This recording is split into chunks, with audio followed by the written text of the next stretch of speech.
Hello and welcome to episode 9 of the Customs House Museum Monday Morning Podcast. I'm your host, Shay, and today we are being joined by Henry Livingstone, one of our train volunteers. Thank you for being with us today, Henry. Glad to be here, Shay. So, how long have you been working with the model trains here at the museum?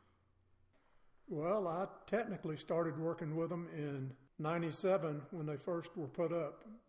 As I would come up to visit Dad during the holidays, they would always invite us down to watch them run the trains, and invariably I would have to help with one of the electrical problems they were having. What do you enjoy most about working with the model trains? The main reason I enjoy doing it is it's fun watching the kids' faces light up when they come down, but I also like watching the grandfathers because you'll see them light up. You can tell they used to have the trains when they were growing up or remember the trains.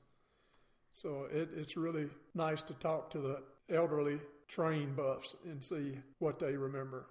And I've noticed, living in a lot of different places personally, that Clarksville has one of the biggest population of model train fans that I've seen. There are a lot of areas that have bigger layouts and have more fans. It's just that you never hear about it. It seems to stay really local to the town itself. They don't advertise that much out in the general world. Of course, the internet has helped a lot of that, bridge that gap. And it's nice to see this traditional hobby stay in place throughout the upcoming generations. That's one thing when the mother says, hey, he's a train nut. I don't know why he's so crazy. I said, there's nothing wrong with that. Yeah. He will be our replacement. We're always encouraging the youngsters to use their imagination and play with the trains. And we do have a lot of little ones that come here specifically to see the trains, and I know they love it. And it's really such a nice, I hate to use the word wholesome environment, but it's a safe environment for families. You cannot get a safer place in Clarksville to bring your children and have fun too. So how did the layout in the Kimbrough Gallery get started? C. David had the idea of having a train display during the holidays. So he approached my dad and several other gentlemen.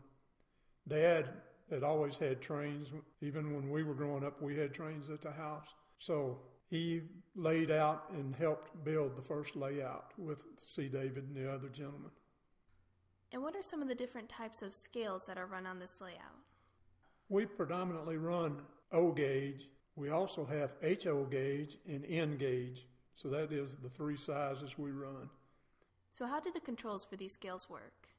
The O gauge is primarily reduced voltage AC voltage, so alternating current.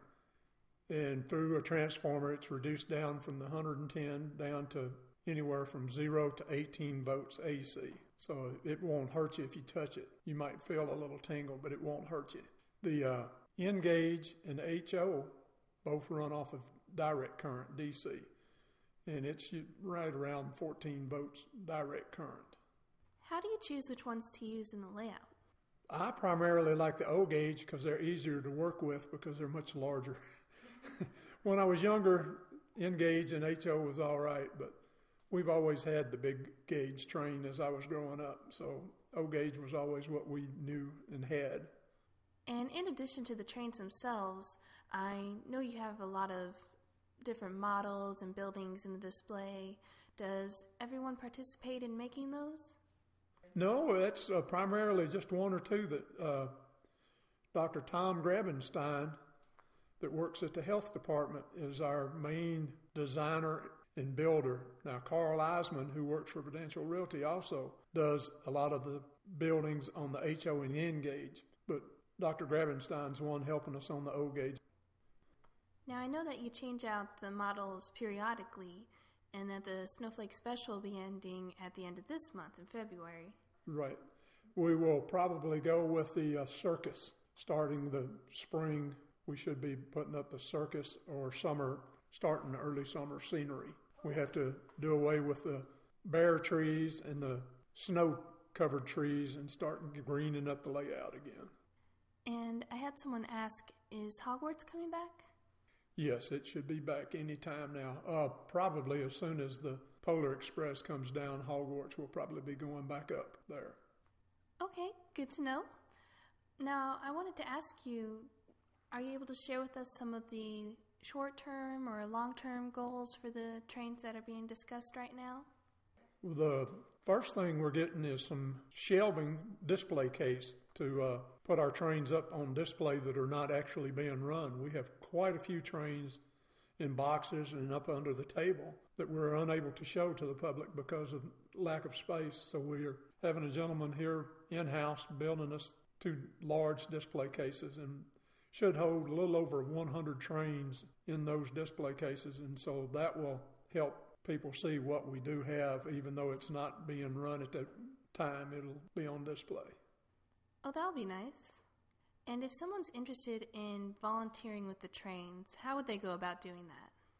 They should check with Sue Lewis at the front desk, or any of you girls at the front would be glad to give them a form and talk to them. But Sue Lewis usually will interview them and see if they're real serious about it. A lot of people say they want to do it, and then when they find out how much time is involved, they don't really show up.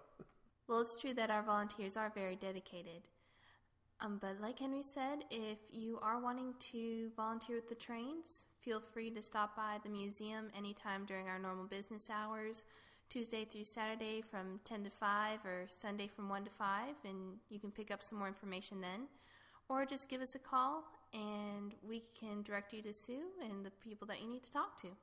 And of course, you can come and see the model train layout at any time.